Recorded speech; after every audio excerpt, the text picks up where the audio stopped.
Halo guys, balik lagi bareng admin di sini. Semoga dimanapun kalian berada selalu dalam keadaan sehat ya. Oke, untuk video kali ini kembali gue akan menceritakan film horor terbaru lagi. Namun kali ini film horor dari Thailand. Sedikit berbeda dengan film horor Thailand pada umumnya. Biasanya kejadian supernatural atau kejadian horor akan ditangani oleh pihak agama yang mayoritas ada di negara tersebut. Tapi untuk kali ini berbeda, di mana kaum muslim yang adalah minoritas di sana akan menangani kasus kutukan yang menimpa kepada salah satu keluarga. Dan film ini sangat kental dengan budaya muslim. Oke guys, kita langsung saja ke pembahasan filmnya. Cerita dimulai pada zaman terdahulu di mana perbudakan masih berlaku. Terlihat seorang budak sedang diburu oleh beberapa orang yang mengejarnya. Entah apa yang terjadi, namun budak itu enggan untuk berdamai dengan mereka. Malahan dia yang mengancam akan dengan sebuah pisau.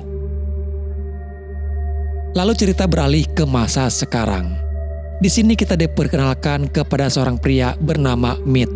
Pada saat itu Mit sedang mencari rumah baru untuk dia tempati. Diketahui kalau Mit adalah seorang engineering di sebuah perusahaan besar. Karena suatu alasan, dia dipindah tugaskan oleh atasannya untuk mengisi jabatan yang ada di kantor cabang. Dan kantor cabang itu jauh dari rumahnya terdahulu dan berada di suatu pedesaan. Terpaksa dia harus mencari rumah untuk tinggal sementara waktu. Mit mengajak putrinya yang bernama Mei. Selain itu, Mit juga diketahui adalah seorang duda. Istrinya sudah meninggal beberapa bulan yang lalu. Kebetulan kantor cabang tempat dia bekerja berada di kawasan komunitas orang-orang muslim. Dan kebetulan hanya di tempat itulah Mit mendapatkan rumah yang bisa dia sewa. Sebuah rumah tua namun masih layak untuk ditempati. Rumah ini memang sudah lama kosong, tapi bukan berarti tidak diurus. Mit dibantu oleh beberapa bawahannya di perusahaan untuk proses pemindahan rumah tersebut. Salah satu karyawan itu kebetulan adalah warga sekitar yang juga tinggal di sana. Dia hanya menyampaikan pesan dari sang pemilik rumah agar Mit jangan merubah atau membuang barang-barang yang ada di rumah ini. Tidak dijelaskan kenapa alasannya, tapi ini penting untuk Mit mematuhinya. Selain daripada itu, Mit juga sangat dianjurkan untuk jangan membiarkan anjingnya berkeliaran. Karena ini adalah kawasan muslim. Orang-orang di sana tidak begitu terbiasa dengan keberadaan seekor anjing. Di rumah itu ada sesuatu yang membuat Mit merasa tidak nyaman. Dengan keberadaan kain hitam dan seperti ada tulisan yang tidak dia mengerti. Dan anehnya, kain tersebut ada di atas semua pintu rumah itu. Seperti sebuah kain untuk menangkal gangguan dari makhluk halus. Mit yang baru saja diperingati untuk jangan membuang apa-apa saja yang ada di dalam rumah. Namun, dia malah nekat membuang kain-kain hitam itu yang menempel di atas pintu. Lalu terlihat di luar rumah ada seorang pria tak dikenal yang sedang menenangkan anjingnya. Pria misterius itu hanya melihat ke arah rumah lalu pergi begitu saja. Tak lama setelah itu, terlihat Bo, anjing peliharaannya, bertingkah tidak seperti biasanya. Ternyata Bo mencium bau bangkai dari seekor burung merpati yang entah dari mana asalnya. Bangkai burung itu pun langsung Mit buang bersama bungkusan kain hitam itu.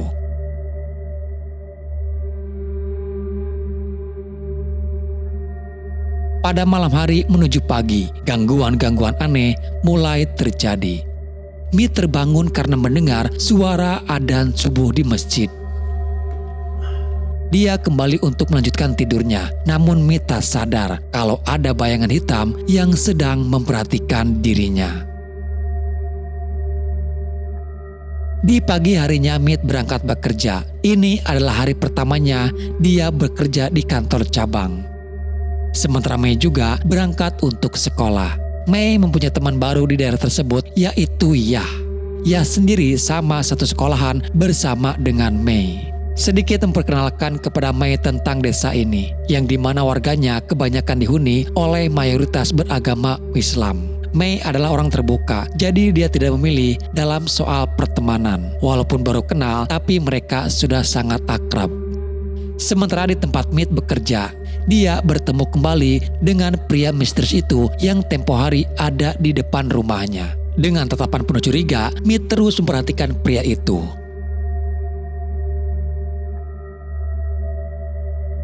Baru saja 1 hari mereka tinggal di rumah itu, namun tragedi sudah mulai terjadi. Mead menemukan Bo, anjing peliharanya itu, sudah tewas. May sendiri tidak tahu kenapa Bo bisa meninggal. Dan kalau dilihat, Bo sepertinya diracuni oleh seseorang. Pada saat itu Bibi Anoy datang, adik dari mendiang istrinya. Bibi Anoy bermaksud ingin mengajak May untuk tinggal bersamanya. Daripada dia tinggal di sini, tidak terurus dan tidak ada yang memperhatikan May. Pembicaraan itu menyangkut soal rumah Mead terdahulu yang sekarang dibiarkan kosong. Anoy ingin menjual rumah tersebut karena rumah itu di atas tanah milik keluarga Anoy. Apalagi kini anak istrinya Mead sudah meninggal. Jadi Mead sudah tidak ada hak lagi atas tanah tersebut. Perdebatan sempat terjadi. Anoy menuduh kalau kematian Anna karena kecerobohan Mead sendiri. Karena Mead membawa mobil saat dalam keadaan mabuk. Hingga kecelakaan terjadi dan merenggut nyawa Anna. Lalu pada saat Anoy pamit untuk pulang, tak sengaja di depan gerbang Mead melihat pria itu kembali. Namun pria tersebut langsung kabur. Mead sempat mengejarnya. Di sana Mead hanya menemukan tulisan dengan huruf aneh di pagar rumahnya. Belum diketahui apa maksudnya, tapi Mead merasa curiga dan menghapus tulisan tersebut. Setiap azan subuh, gangguan itu selalu datang dan Mead selalu terbangun pada saat itu juga. Dalam perjalanan saat menuju ke kantor bersama May, Mead sempat melihat pria misterius itu ada di sebuah warung. Dia berhenti lalu menghampirinya. Mead hanya ingin tahu apa maksud kedatangan dia pada malam itu. Pria tersebut diketahui bernama Him. Him mengaku justru kedatangannya semalam untuk membantu Mead agar tidak diganggu oleh roh jahat yang mengincar Mead. Dan yang dituliskan Him semalam di pagar rumah adalah sebuah mantra. Mead tidak mengerti apa maksud dari pembicaraan soal adanya roh jahat. Selama ini Mead merasa baik-baik saja tinggal di rumah itu. Him hanya menghimbau agar Mead berhati-hati saja, karena cepat atau lambat teror dari si roh jahat itu pasti akan datang. Dan terbukti pada malam harinya, Mead merasa gangguan itu semakin nyata. Dimulai terdengar adanya suara-suara aneh di dalam rumah. Bahkan terdengar ada suara langkah kaki berjalan yang padahal di sana tidak ada siapapun.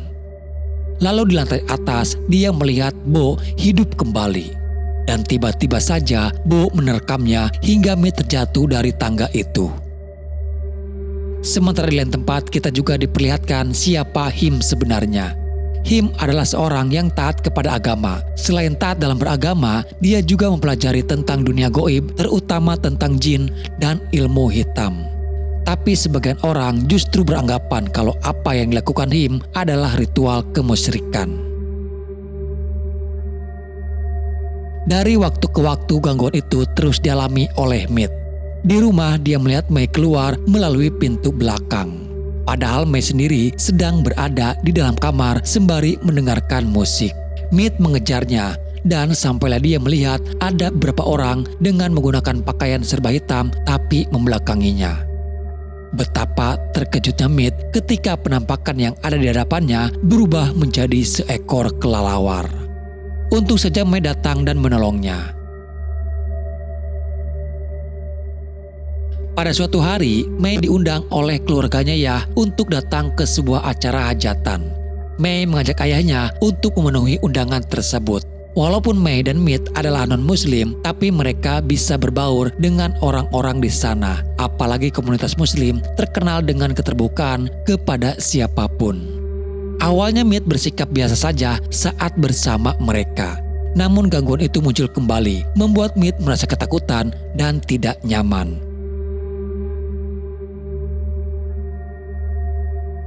May merasa malu dan tidak enak hati kepada keluarga Yah atas perilaku ayahnya itu. Pertengkaran sempat terjadi. May sangat marah karena ayahnya bertingkah seperti orang tidak waras. Yang ayahnya rasakan, dia mempunyai luka di kakinya. Namun pada kenyataannya, luka itu sama sekali tidak ada di kakinya. Jujur saja setelah kematian istrinya, Mead mengalami depresi. Dia terus dibayang-bayangi oleh rasa bersalahnya. Dan sekarang ditambah oleh gangguan dari roh jahat yang terus saja menghantuinya.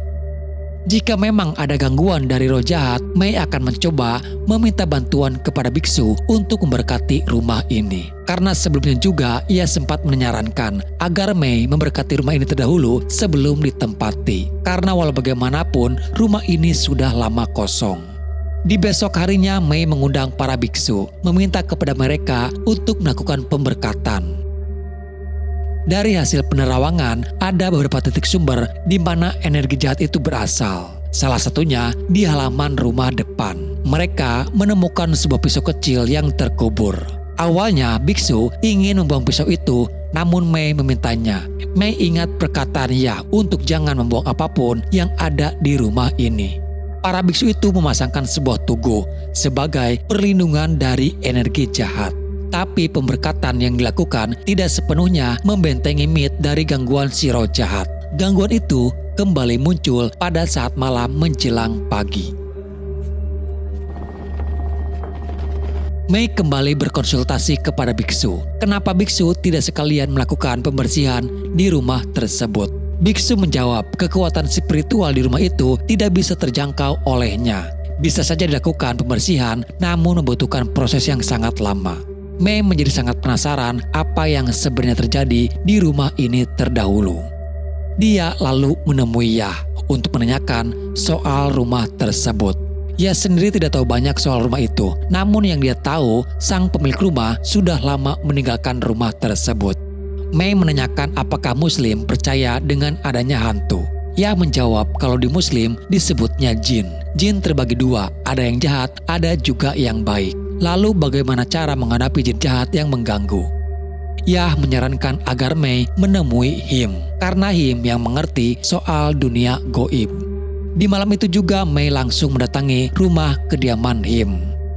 Awalnya Mei menuduh kalau Him mengirim guna-guna di rumahnya. Namun dia membantah, justru dia ingin membantu keluarga Mei. Him menuliskan mantra di pagarnya untuk perlindungan, tapi Mit malah menghapusnya. Him tahu kalau di rumah itu ada sebuah kutukan yang tersimpan di sana. Namun, secara tidak sengaja Mit malah membangkitkan kutukan tersebut. Dan sekarang satu-satunya agar mereka selamat, mereka harus pergi dari rumah itu. Mei lalu bergegas pulang dan apa yang dikhawatirkan pun terjadi. Dia melihat ada tetesan darah di lantai. Dan saat dia memeriksanya, tetesan darah itu berasal dari kaki ayahnya yang terluka. Entah apa yang terjadi, namun luka itu kini nampak terlihat. Mei membawa ayahnya agar bisa keluar dari sana, dan untung saja Him datang membantu. Him akan membawa mereka kepada seseorang yang mungkin bisa membantu untuk memutuskan kutukan tersebut. Mit tidak percaya kepada Him, tapi Mei meyakinkan ayahnya bahwa ini adalah jalan terbaik.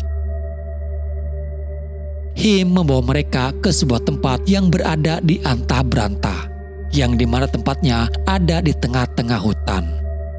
Him membawa Mit untuk bertemu dengan sesepuh yang tahu soal kutukan yang ada di rumah itu. Dia adalah Bibi Jainab. Him langsung ke inti permasalahan kenapa dia membawa mereka menemui Jainab. Seharusnya rumah itu sudah tidak berbahaya karena ada pembatas antara dunia goib dengan manusia. Him menjelaskan permasalahannya adalah Mit sudah melepaskan pembatas tersebut. Hingga kini kutukan itu menimpa kepada Mit sekarang. Tapi tiba-tiba mereka dikejutkan ketika Mit mulai bertingkah aneh. Jin yang ada dalam tubuh Mit mulai bereaksi. Tapi untung saja Jainab masih bisa menanganinya, walaupun itu hanya bersifat sementara. Setelah Jainab tahu jin apa yang merasuki kepada Mit, Jainab bertanya, apa sebenarnya yang sudah Mit lakukan hingga kutukan itu bisa kembali lagi. Di sini ceritanya flashback kembali ke masa lalu, menceritakan soal perbudakan yang dulu pernah terjadi. Kadir adalah seorang budak yang dipekerjakan menjadi pegawai ladang oleh seorang saudagar kaya raya. Diketahui Kadir juga adalah seorang penyihir dan mempunyai murid bernama Mud. Karena sudah tak tahan lagi dengan kerja paksa, Kadir berencana akan kabur. Namun Mud, muridnya itu malah berkhianat. Dia memberitahukan soal rencana Kadir yang akan kabur. Kadir pun diburu oleh orang-orang suruhan dan sayangnya Kadir tertangkap. Dia tahu kalau hidupnya tidak akan selamat. Di saat itu juga Qadir bersumpah serapah kepada iblis dan mengutuk tanah ini bersama para penghuninya. Setelah kematiannya, tak lama kemudian kutukan itu pun terjadi. Jasad Qadir dikubur di depan rumah bersama dengan pisaunya. Dan untuk menggantikan kutukan tersebut, mereka membuat sebuah jimat yang bisa menangkal kutukannya Qadir. Naasnya, Mut yang tadinya bersekutu dengan tuan tanah itu, justru dia pun malah ditenggelamkan di sebuah sungai yang tidak jauh dari rumah itu. Bibi Zainab mengatakan kalau rumah itu dipenuhi oleh kutukan balas dendam dan berlapis-lapis kebencian. Jadi sangat sulit untuk bisa menghentikan kutukannya. Selagi masih ada waktu, Bibi Zainab menyarankan agar mereka segera pergi dari rumah itu. Tidak membuang waktu lagi, Mei dan Mit lalu kembali pulang untuk berkemas membawa barang-barang yang ada. Namun di saat bersamaan, gangguan juga mulai terjadi. Di mana seisi rumah berguncang hebat dan barang-barang berterbangan dengan sendirinya. Mei sempat terpisahkan dengan ayahnya karena Mit tertipu oleh bayang-bayang istrinya ada di sana. Tapi tak lama untung saja Him bersama Bibi Zainab datang membantu. Mei yang akan mencari ayahnya, sedangkan Zainab bersama Him akan mencoba menghentikan kutukan itu. Tidak mudah untuk bisa menghentikan kutukannya.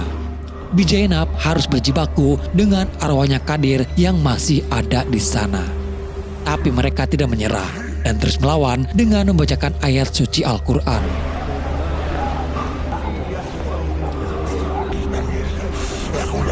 Sampai pada akhirnya kutukan itu pun bisa dihentikan.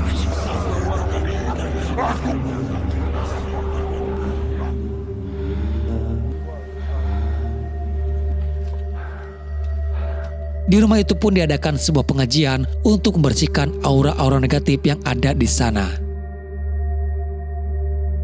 Tapi ternyata kutukan tersebut tidak sepenuhnya hilang. Masih ada kutukan lainnya, yaitu kutukan Mut yang adalah murid dari Qadir sendiri. Dan di sini film pun selesai. Oke guys, itulah alur cerita filmnya. Semoga apa yang ingin disampaikan dan ceritakan bisa sedikit menghibur dan menemani luang waktu kalian. Sampai jumpa di video selanjutnya. Salam dari admin dan bye-bye.